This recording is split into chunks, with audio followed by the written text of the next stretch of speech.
Thank you for staying with us. It's SME Monday. Today we're talking with Cartdealsng, established in 2014. They've carved a niche for themselves in the fashion industry in Lagos and the country as a whole.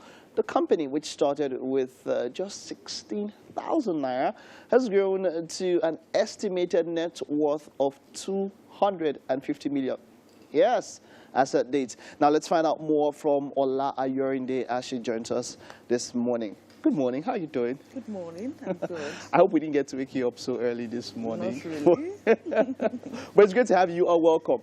Thank you. Now, this is the very first one I want to... We've heard stories like this quite a number of times, and a number of people tend to want to find loopholes in stories like this.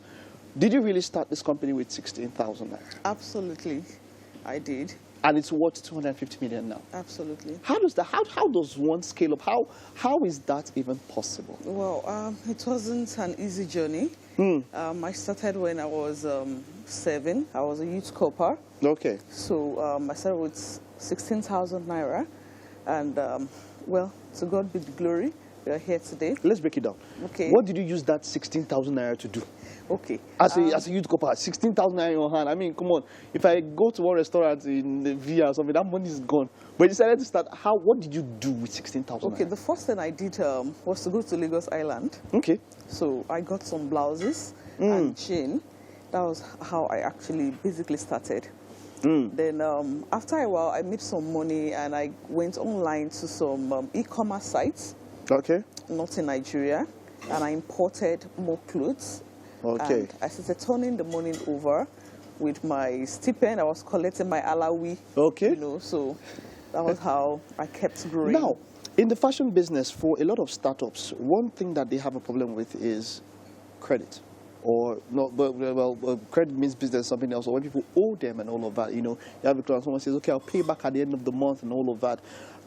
Did you actually get to go through that particular challenge, and how did you, as a person, how did you surmount that particular challenge? Okay, I actually didn't go through that challenge because I had a lot about that. Okay. So if you wanted to buy anything from my store, that means you were ready with your funds. So if somebody was going to say, okay, I'll pay you, you're not going to sell? No. Wow. Okay, and then you moved up from all of that. When you started importing, and all of that, yeah. and all that. What particular challenge did you actually encounter when it came to importation of goods? Okay, delivery one, then exchange rate was the second thing. Though it was still better than it is now. So we had to manage the delivery of products because it took a while before they got in here to Nigeria. Then the exchange rate wasn't really friendly. Well, at least it was better then. And it's going higher. Yeah. So how have you been? So how do you stay relevant in this particular industry with the exchange rate going higher, and you're still importing goods? But now, do you still import goods? Yes, but basically we produce now. You produce now, and that's what I actually wanted to talk about now. Innovation in business. How important is innovation when it comes to the livelihood of a business? Well, you have to keep growing. You don't have to be stagnant. You have to look for ways to continue to improve your business. So it's it's the soul of a business. Innovation. Innovation. Yeah. Being now, innovative. When was the first time you created your own product? That was in 2014, but I didn't get it right. Okay. That was the production of bags. Okay. So I didn't get it right back then. Customers were always complaining about the quality of the bag, so I had to travel down myself to pick my fabrics, the leather of what I actually wanted. So since then, I've gotten it right in that aspect. Exactly. So feedback was a very important thing that helped you here. Absolutely. Now that's something that many business owners might not, you know, especially online vendors these days. Feedback is something that they found at. What's the word you tell to an intending business owner when it comes to the importance of feedback in business? Probably because I've worked in a corporate environment before, customer care, customer service to be particular. Feedback is very, very important because it helps you to improve on every aspect of the business. Every aspect. So you listen to your customers, the complaints, the issues that customers are having, and you try as much as possible to resolve it. It's only when customers give you feedback that you can grow your business, that you know what and what. You can't see every aspect of the business. So it's their feedback that is relevant to your business. To your business, wonderful. Now, after the bags and all that, your business has grown. You've produced other things. What are the other things that you've moved into? Production of lipsticks. Lipsticks, okay. Yeah. I heard you have something quite remarkable and quite ingenious when it comes to the lipstick. It's made with powder or something? Yeah, it's called powdered lipstick. The powdered lipstick. How did that idea come about? Okay, so we wanted something unique, something different, something that can serve other purposes. Okay, so it's basically lipstick, but it can be applied as blush, eyeliner, eyeshadow. Okay, so it's one product fits all. One product fits all. That's actually what it is. Was this driven out of what the market wants, or because you felt like, okay, I have a passion for this and all of that, and let me just get this out? Okay, it was driven out of what the market wants, okay. Actually. People have complained of lipstick being... Okay, people have complained about lipsticks being staining their bags and a couple of other things, and they don't want to carry a lot of things, a lot of makeup in their bags and all of that. So we intended to come up with something that can serve multi-purposes. And I like it that you started with bags, like we're seeing in this video now, and then you had to go to other products that surround, that go around it, so thereby building an empire. So bags, lipsticks, clothes. What else do you have around it? Okay, clothes also. Yeah, female trendy clothes. So what I'm wearing was made by Ola. All right. So basically, it's just all about the women. Yes. Why are you bouncing us out now? why we know those women matter? I know it's women's month, yeah. But the men also. Or we are the ones that buy for the women, or what? Absolutely. I've tried a couple of things, a couple of products for men. You've tried them before? Yes, I've tried them before. And what happened with that? How did that go? My husband ended up wearing everything. Talk to me. So we don't buy things for ourselves, or what? Why so? Did you get to find out why that's the case? That was the experience. That was the experience. So I'm not good at producing stuff for men to sell.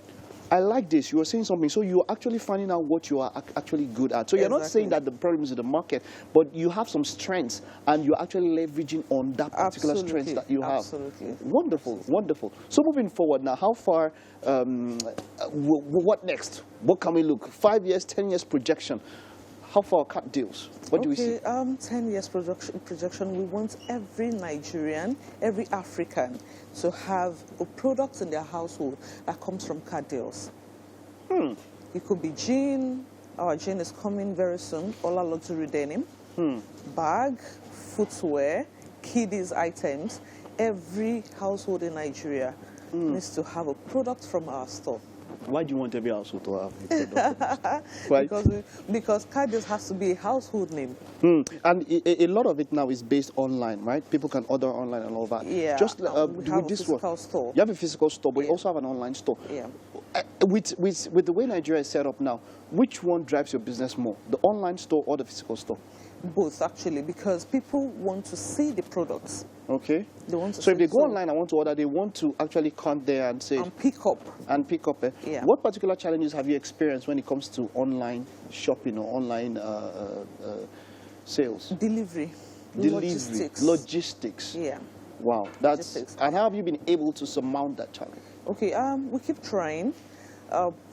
Basically, we have had to change a couple of our logistics company a couple of times because they end up not delivering in time and all of that, but we are still trying. Have you ever thought about starting your own logistics company? We actually have Cartdeals Express. Ah. Yeah. Wow, quite interesting. So that was born out of a necessity to because of something the market was lacking. Like you said, other companies, they could not step up to the plate, Exactly. Right? We had a very difficult time delivering our products to our customers. That was how Cartdeals Express actually came to play. Not a business that I intended to go into. Yeah. So that brings this home that necessity is actually the mother of invention. Absolutely. And that was how you're able to invent all of that. Yeah. Thank you so much. So you also, with that logistics company, you also deliver for other. You deliver for other companies also. Yes, we do. So it's not just exclusive to Cartdeals and all of that.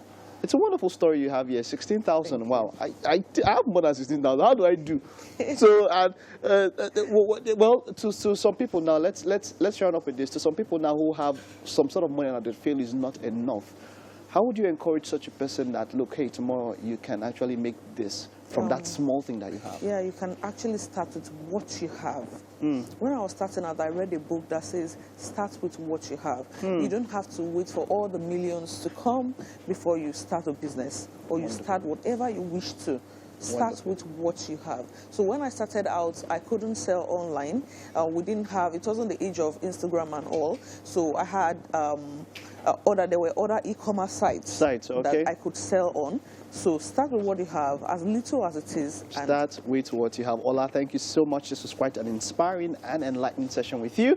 Mazino has been working his hands out. Let me just put it that way. And he has something quite interesting for you online in the kitchen. You might want to check this out. Mazino. Hiya.